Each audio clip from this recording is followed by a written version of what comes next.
নমস্কাৰ কুমৰিকসুদং গীতাৰ মিচিং মৰামলে সকলোকে আদৰণি জনাইছো। আজি আপোনালোকৰ মাজলৈ মই গুমধানৰ ৰেচিপি এবিধ আনিছো। আশা কৰিছো সকলোৱে ভাল পাব।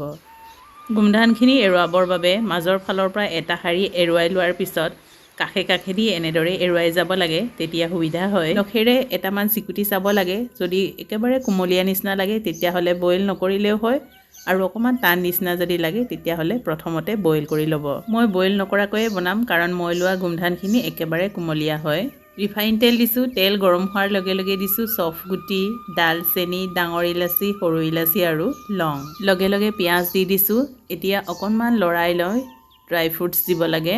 মই দিছোঁ কাজু বাদাম। ড্ৰাই ফ্ৰুটছ নিজৰ পচন্দ অনুযায়ী দিব পাৰে। এতিয়া দিছোঁ শুকান মছলাখিনি। শুকান মছলা বুলি তেনেকৈ বেলেগ মছলা দিয়া নাই, অকল ধনিয়াৰ গুড়ি দিছোঁ, হালধি দিছোঁ, নিমখ দিছোঁ আৰু কেঁচা জলকীয়া। নিমখ হালধিখিনি ভালদৰে তেলৰ লগত মিলি যোৱাৰ পিছত এতিয়া দিছোঁ গুমধানখিনি। এতিয়া ভালদৰে লৰাই লৰাই ভাজি ল'ম।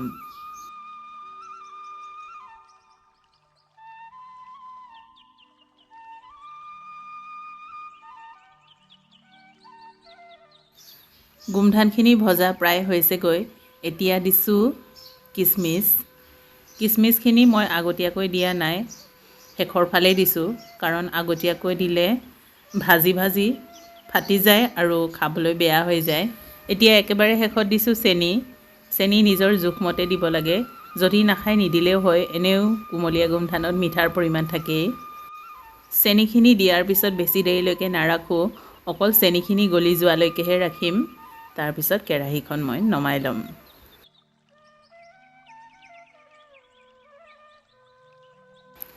পৰিৱেশনৰ বাবে উলিয়াই লৈছোঁ। আপোনালোকে বাৰু এনেদৰে বনাই খায়নে? যদি খোৱা নাই নিশ্চয় এবাৰ বনাই খাব। সঁচাকৈ কৈছোঁ বহুত ভাল লাগে।